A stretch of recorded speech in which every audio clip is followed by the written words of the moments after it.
बिराई पंज पंज दियो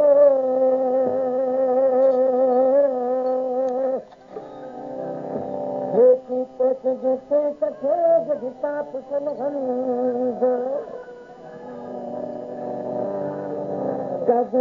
कुर्बसा सघोन जनी सम्झ जी वासिल वरसा जिनखे इश्क वारो अंधो कुबड़ो जिन जो कंध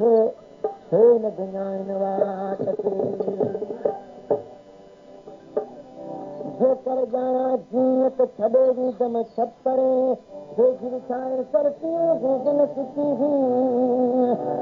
धीर बदवारनि तो दाखिल मुठी अजू करे ईअं मूंखे आधी रात उठी विया तरखा कचियाऊं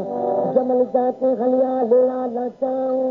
बार गरा बुज़न के मेगी निधाऊं सजे बिनाऊं गरीबा मेगी मिसरी करे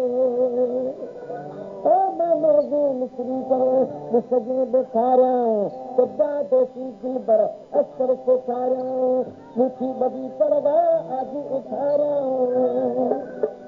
मंगलू मिसरी करे कितने के तारियाऊं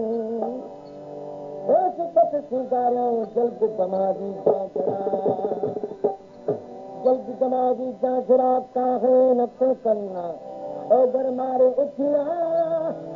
तेरा तो रोज रखन ऐं पियाजी कीअं तुझा आयल कीअं उठनि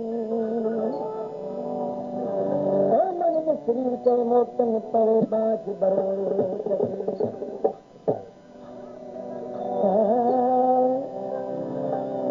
बाज बड़े कथे कामण की खुदा कसुती सखी उचारे औलाद नथी गप गोरन जो के बोले ऊंचात ओ मता पवई मात तोरण लगी किरण जो सरदारी जे कने देने सखी जो ₹100 जो वो तो किए हां हम जब सरदारी ने जब हां सबई सुता जाए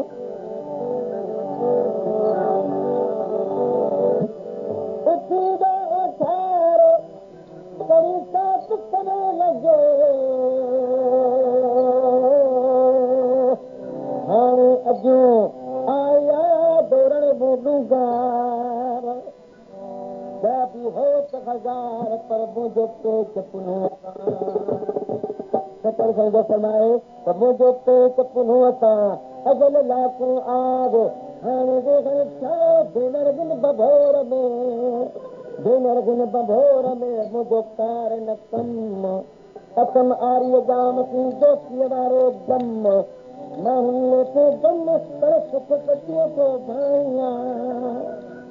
रोई रोई गुज़ार मराठो अला रोई गुज़ार मराठो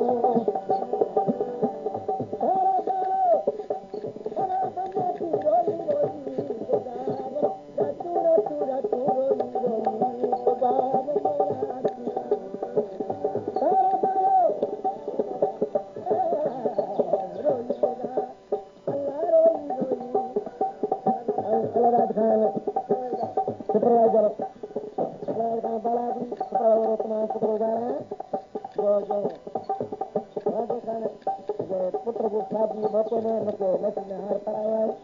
बर्बादी